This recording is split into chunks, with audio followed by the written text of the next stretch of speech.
पुण्य का बंध बोले जो आप बता रहे ये बात तो हम भी जानते हैं, लेकिन जानते हैं पर मानते नहीं है। अगर जानना मानना एक सा काम करने लगे तो मोही मन पिटने लगे, मन पिटने लगे। अगर जाननहार का महत्व हो जाए तो मन पिटने लगता है, लेकिन जानने के साथ में मन बीच में आ जाता है, मानना श्रेष्ठ हो जाता है। ऐसे कैसे हो जाता है? जैसे शुद्धि काम करती है लेकिन बुद्धि बीच में आ जाती है, शुद्धि काम ही नहीं कर पाती, वो बुद्धि बीच में जाती है। जैसे किसी ने किसी से कोई बात पूछी, तीसरा व्यक्ति खड़ा है तो वो उत्तर देने जिससे पूछा वो उत्तर दे ही नहीं पाया, वो बीच वाले ने पहले उत्तर दे दिया, कहने दे दी, अरे नवा पकड़ ले।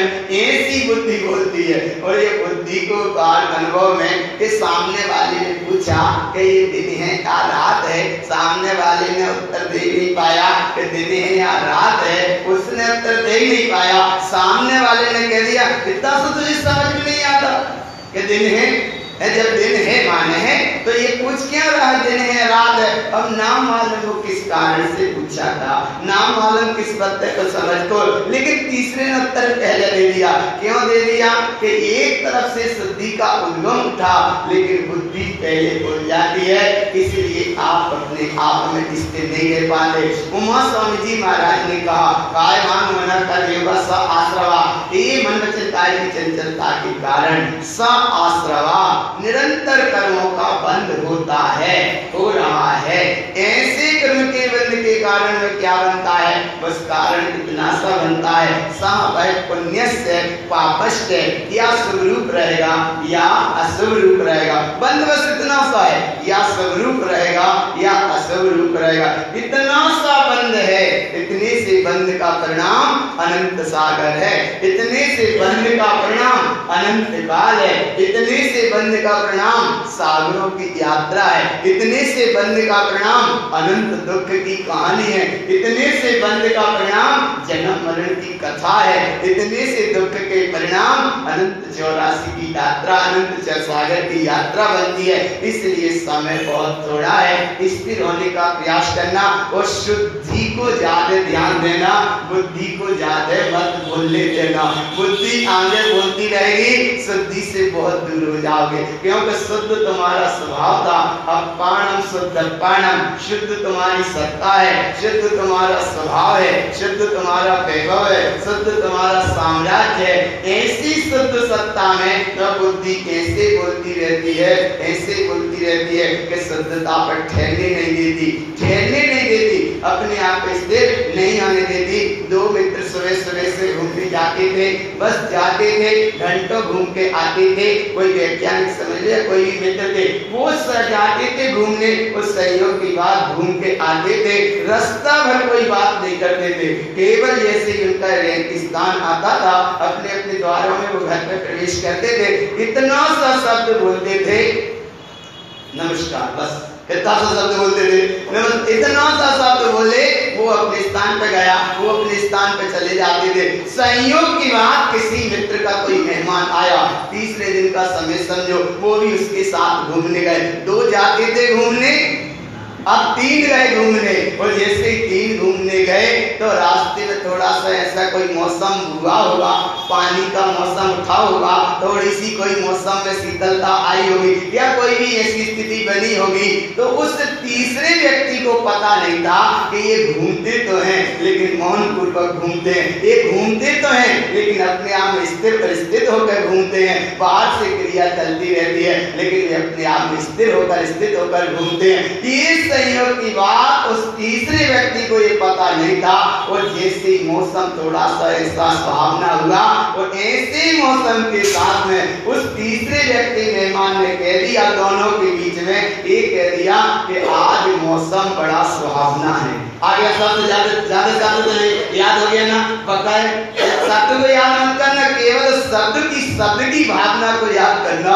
क्या याद करना कि उसने व्यक्ति ने इतना ही कहा कि आज मौसम बड़ा सुहावना है, इतना सा उसने बोला, और उसके बोलने के साथ में इतनी सी घटना घटती है। दोनों ने कुछ नहीं बोला, और जैसे ही वो स्थान पे आते हैं, घूम के वापिस आते हैं, और आने के पहले जैसे वो अपने अपने घर में प्रवेश करने का क्रम था, उस समय वो नमस्कार कहते हैं, ये भी बिल्कुल ठीक रहा। लेकिन एक व्यक्ति ने उस जो प्रतिदिन जाता था उसके साथ उसके कान में कहा, बोले ये व्यक्ति को कल से साथ मत लाना।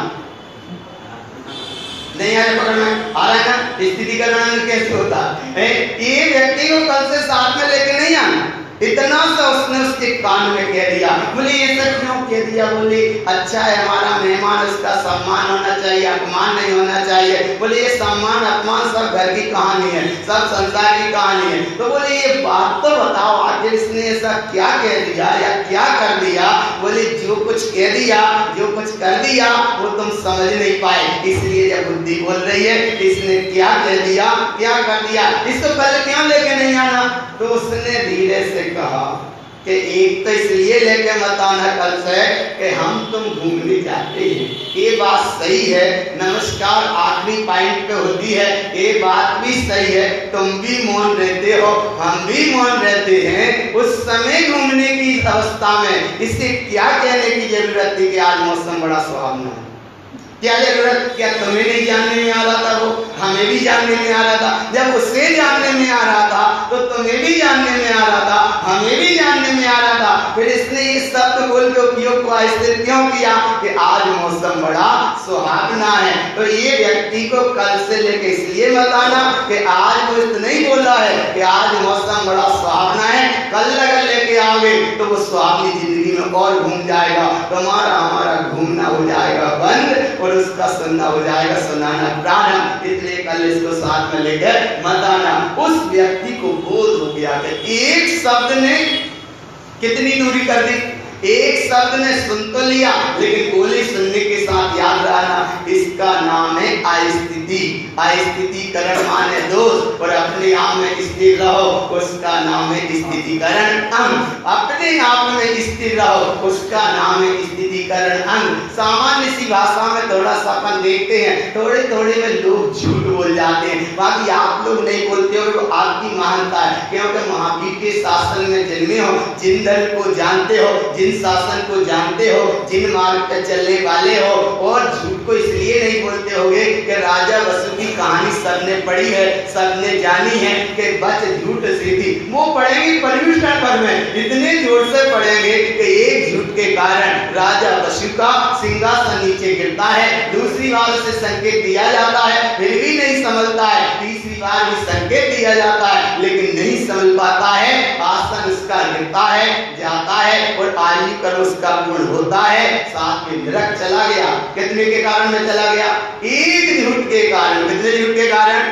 एक झूठ के कारण कि जो पर्वत कह रहा है वो बिल्कुल सही है। इतना एक झूठ के परिणाम उसका फल क्या मिला? झूठ एक था, फल कितना गया? 33 सागर के लाने। कितने सागर के लाने गया? 33 सागर के लाने। अब 7वें नरक में 33 सागर तक वो जीव दुख भोग रहा है, तिल तिल करे देह के खंड की अवस्था चल रही है, और वो अखंड सत्ता अपने आप में अरस अरूपी बिल्कुल स्थिर है, लेकिन वो शरीर है व्यक्तियता के कारण तिल तिल करे देह के खंड है। ये घटना घट रही है भगवान, इतनी विकृत घटना घट रही। कितनी बड़ी झूठ बोली थी?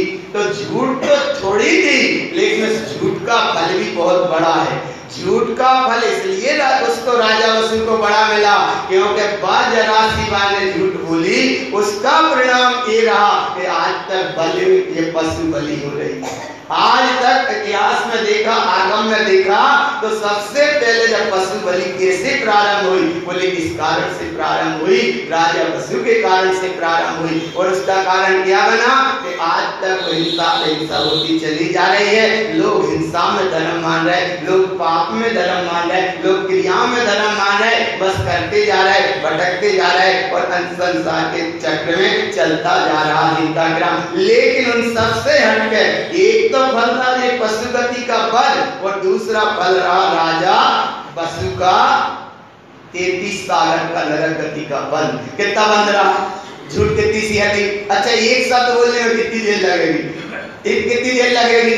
थोड़ी सी देर लगेगी ना। शब्द एक बोलने में कितनी देर लगेगी? अच्छा, इतना शब्द बोलो, मैं जिनेंद्र के परमात्मा, जिनेंद्र परमात्मा के वचन सत्य हैं, प्रमाण है। इतना सा बोलने में कितना टाइम लगा? फिर भी असंख्यात समय लग गए, लेकिन टाइम तो लगा, थोड़ा सा टाइम लगा। पर भगवान आत्मा एक शब्द तुमने शुभ रूप बोला तो पुण्य का बंद करा के चला गया। तो वही शब्द जरा सा अशुभ रूप बोल दो तो कोई पाप का बंद करा के चला जाता। इसलिए शब्द समारे बोलिए, शब्द के हाथ ना पाओ। एक शब्द औषधि करे, एक शब्द करे घाव। इसलिए भगवान शब्द समारे बोलिए। शब्द को ब्रह्म की उपमा दी, शब्द को आत्मा की उपमा दी। शब्द और अन्य दर्शनों में शब्द को आत्मा कहा, शब्द को तुम्हारे नाम ब्रह्म कहा, और शब्द उसे कहते हैं जिसका कभी खंडन नहीं होता। आदिनाथ की देशनागिरी, अनंत तीर्थंकरों की देशनागिरी अभी पूरी बिल्कुल गुंजायमान है। महावीर की देशनागिरी अभी गुंजायमान है। कारण स्वामी की चर्चा चली रही देशनारू अभी गुंजायमान है। आज जो बोला जा रहा है ये गुंजायमान है। इसलिए भगवान 1 मिनट में शब्द पहुंचता है। कहां तक पहुंचता है? 12 मील तक। बोले दीवार सामने है, फिर कैसे पहुंच गया? कैसे पहुंच गया? 1 मिनट में शब्द की ध्वनि कितनी है? जैसे यहाँ बोला गया, मैं आत्मा, शुद्ध आत्मा, परमात्मा ही हूँ, ये बोल दिया तो 1 मिनट में कितनी पहुंच गया? कितनी दूर तक पहुंच गया? 12। ये बोले ये मंदिर परिसर सीमा है, यहाँ कैसे शब्द निकल गया होगा? अरे भगवान बहुत सूक्ष्म, इसलिए शब्द है पुद्गल की अवस्था, है भाषा वर्णना, है पुद्गल की अवस्था, लेकिन फिर भी उसको ब्रह्म शब्द का, तो ब्रह्म शब्द का ये भाव मत पकड़ना कि वो शब्द चेतन है। चैतन्य शब्द नहीं है, लेकिन चैतन्यता के आश्रय की उपस्थिति में वो निकले। इसलिए एक तरफ चलती है आत्म स्थिति, एक तरफ चलती है परिस्थिति, और आत्म स्थिति से जुड़े सो स्थितिकरण अंग है, और परिस्थिति से प्रभावित है सो अस्थितिकरण दोष है। परिस्थिति से प्रभावित होना अस्थितिकरण दोष है, वो परिस्थिति का समन करके आत्म स्थिति में ठहरना, इसका नाम है स्थितिकरण अंग। तो आज कौन सा अंग है? कितना अंग है? कौन सा? स्थिति का। अरे बोलो तो बोलो, कौन सा अंग है? अच्छा तुम्हारे देश से बोल रहे जैसे कल लग रहा हो, कल लग रहा हो।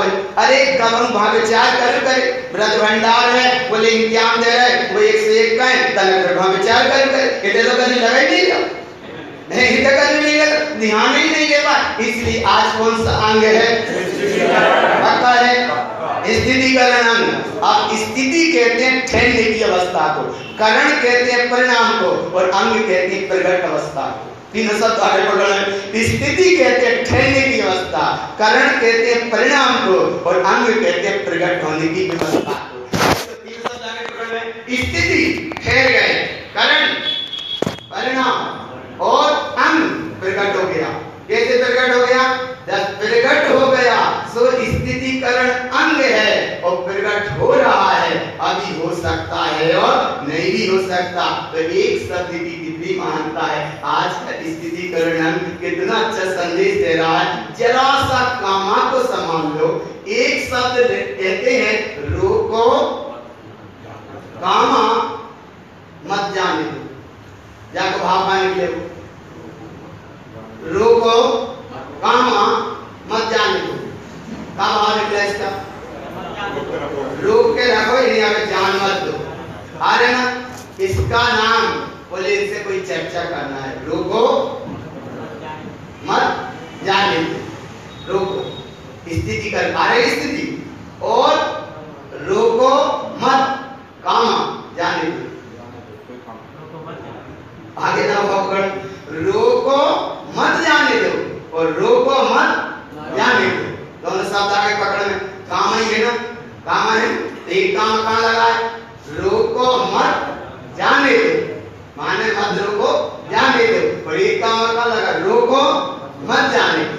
शब्द वही के वही, लेकिन वो जरा सा पॉइंट, जैसे डॉट बोलते ना पॉइंट, वो पॉइंट यहाँ है तो रुक गए, और यहाँ के थोड़े आगे है तो रुकने की कोई जरूरत आया ना भगवान। अब उतना सा पॉइंट कहां तक ले जाता है? रोको मत जाने दो, इसका नाम है नदी, और रोको मत जाने दो, इसका नाम है तालाब। कितना अंदर बढ़ गया? रोको मत जाने दो सो क्या है? नदी, और रोको मत जाने दो सो क्या बन गया? कितना सा पॉइंट था? एक जरा सा पॉइंट, जरा सी बिंदु ने उस सिंधु को रोक दिया। सिंधु माने वो नदी का पानी जो बह रहा था, समुद्र में जाकर मिलना था, लेकिन एक पॉइंट ने कहां रोक दिया? एक बॉर्डर खड़ी कर दी, एक बांध बन गया, उसका नाम तालाब हो गया। जहां तालाब हो गया तो रोको मत जाने दो सो तालाब, और रोको मत, तो इसका नाम क्या? नदी है। तो जीवन कैसा है? नदी के समान है। स्थिति करण में क्या कहता है? जीवन तुम्हारा नदी के समान है। पक्का मानना, अच्छे से मानना, और सही बात मानो। जो हम बता रहे हैं ज्यादा साहित्यिक भाषा में ना बता पाए, लेकिन हृदय के भाव को समझ लिया करो, क्योंकि तुम सब श्रोता हो, हम वक्ता भी नहीं है, लेकिन फिर भी कछु ज्ञान गुरु महाराज का कहने का टाइम मिला। लेकिन इतना सा ध्यान रखना, स्थिति करण अंग का मतलब थोड़ा अपनी तरफ से भी समझते जाना कि तुम सब जमीन पे बैठते हो, इसलिए जमींदार हो। कहाँ बैठते हो? जमीन पे बैठते हो। सेठ साहूकार श्रीमंत वो सब बाहर की बात है, लेकिन कहाँ बैठे हो? तुम सब जमीन पे बैठे हो, तुम जमींदार हो। और हम देखो यहाँ चौकी पे बैठे हैं तो चौकीदार है, लेकिन चौकीदार जैसा भाव मत समझना।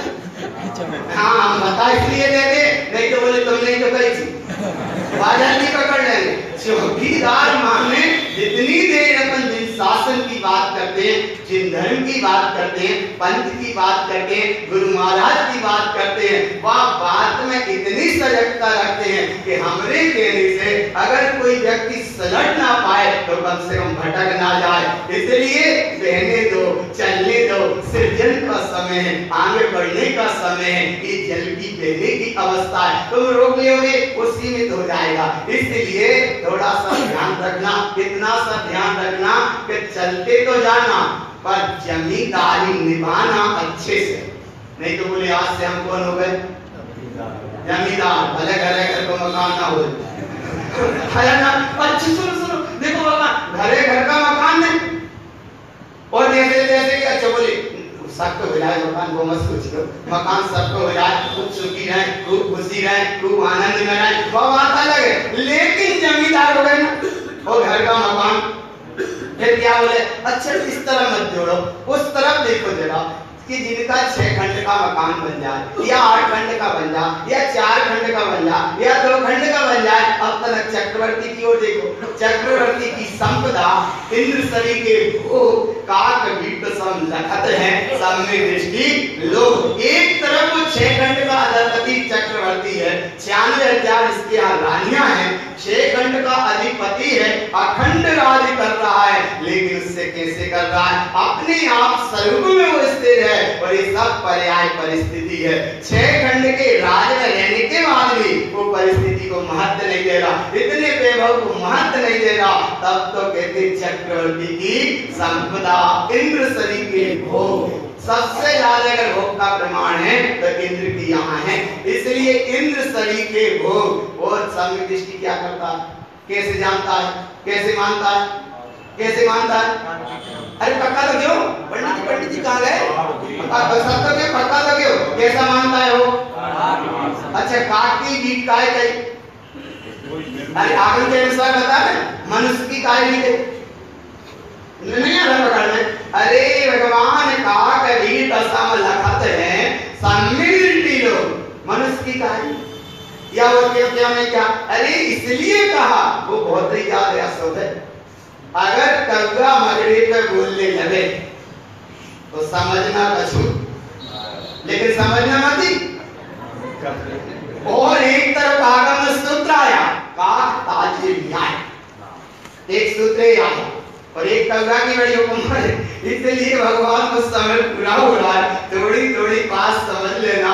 काक ताजे न्याय, पेड़ से खजूर गिरे, कौवा उड़ता जा रहा और वो बीच के बीच में उसे ग्रहण कर ले, खजूर नीचे नहीं गिर पाई, उसने अधर में ही इसका नाम हर खजूर कई बिरला हो सकता है, कभी हुआ इसका नाम है काक तालता माने कौवा तालिये न्याय। ऐसी अद्भुत घटना घट सकती है, लेकिन हर खजूर के साथ नहीं घटेगी और हर कौवा के साथ नहीं घटेगी। काक तालिये न्याय कोई घट गई घटना, वो सिद्धांत सा बन गया, एक सूत्र बन गया काक तालिये न्याय माने अनहोनी सी घटना। तो ऐसी हर कौवा के साथ नहीं होगी और हर खजूर के साथ नहीं होगी। खजूर गिरेगी वहां एक कौवा आएगा ही आएगा, गिरती खजूर को वो जरूर अपनी चोंच में दबाएगा। ऐसा हर कौवा के साथ नहीं होता और हर खजूर के साथ नहीं होता, लेकिन हो गया है। तो ऐसे ही भगवान आत्मा काक बीट सम लखत है, सामने दृष्टि लो। अच्छा इतने सब बैठे, थोड़ा भाव तो भाव, थोड़ा तो भाव भाव, थोड़ा भाव भाव। वहां वो 6 खंड का अधिपति है, अखंड राज कर रहा है, लेकिन उससे बिल्कुल उसका अनासक्ति का परिणाम है, आसक्ति का परिणाम नहीं है। एक वो चक्रवर्ती की दशा देखो और एक आज वर्तमान के मनुष्य की दशा देखो। क्या दशा दिखती है? वो दशा ये दिखती है, कहने में एक आता है, सुनने में ये आता है, देखने और दिखने में ये आता है कि एक व्यक्ति जिसका 6 खंड का मकान भी नहीं, एक तरफ चक्रवर्ती 6 खंड का अधिपति है और वो बिल्कुल अनासक्त है, और एक तरफ ये व्यक्ति कि जिसका 6 खंड का मकान भी नहीं है, लेकिन अहंकार कितना तेज है, अहंकार कितना तेज है। 6 खंड का मकान भी नहीं है और जैसे तैसे बन भी जाए तो तेज पानी गिरे तो वो पूरा पानी में चुनने लगता है। ऐसा तेज आंधी आ जाए ऊपर के छप्पर पड़ जाए, ऐसा कच्चा सा मकान, छोटा सा मकान, थोड़ी सी दुनिया, लेकिन पाप से अहंकार के परिणाम में कितना लंबा यात्रा करता, कितनी लंबी यात्रा की ओर चला जाता, लंबी यात्रा की ओर गया। इसका नाम है अनित को अस्थितीकरण, और अपने आप में स्थिर रहा, उसका नाम है स्थितीकरण अंग। एक तरफ है दोष और एक तरफ है अंग। तो 3 सूत्र तो ध्यान रखना। अभी आत्म स्थिति से कभी खिसकना नहीं, परिस्थिति से कभी प्रभावित होना नहीं, और मन स्थिति में कभी रहना नहीं। याद हो गए? बताओ भाई। देखो हम गिफ्ट तो कुछ दे देंगे, और अगर हम भी गिफ्ट ले रहे तो माला ले क्या, माला फेरो, आनंद रहो, दिन भर माला फेरोगे, आपकी भजन की व्यवस्था अच्छी से रहेगी, पर देना पड़ेगा। अरे बोली जी अगर काम करो जाओगे। इसलिए भगवान 1-2 बेटा कहते हाँ जी, एक बेटा रह रहा, मम्मी बड़ी परेशान लगे के भगवान तू तो भागो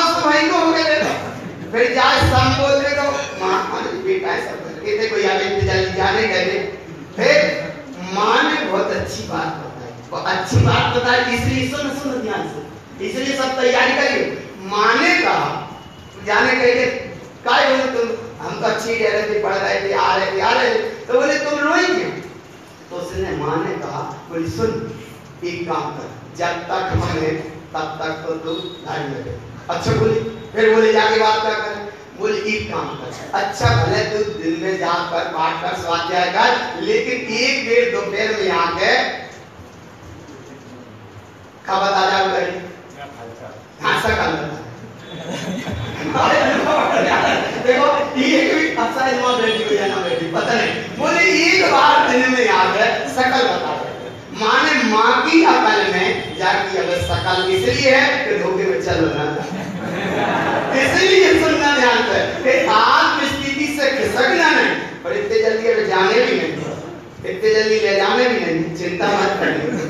आया ना पक्का, आत्म स्थिति से खिसकना नहीं, मन स्थिति में बहना नहीं, और परिस्थिति से प्रभावित होना नहीं। आत्म स्थिति से नहीं खिसके तो सम्यक दर्शन, मन स्थिति में नहीं बहे तो सम्यक ज्ञान, और परिस्थिति से प्रभावित नहीं हुए तो सम्यक चारित्र, और इसका नाम है सम्यक दर्शन ज्ञान चारित्र प्राणी मोक्ष मार्ग। तो तुम्हारा जीवन नदी के समान है, बहुत घटनाएं घटेंगी, कई घटनाएं घटेंगी, घटती जाएंगी, पर वो पानी बहता जाता है, रोको मत जाने दो।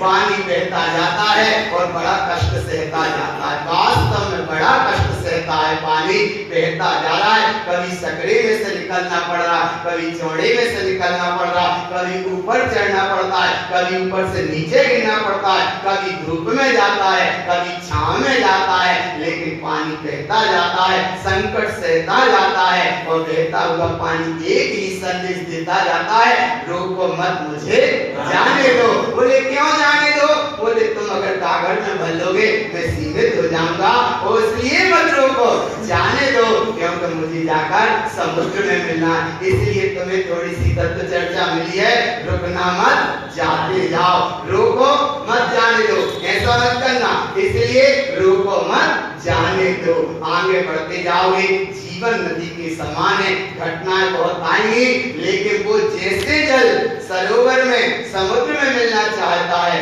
ऐसे ये चैतन्य परमात्मा रोको मत जाने दो।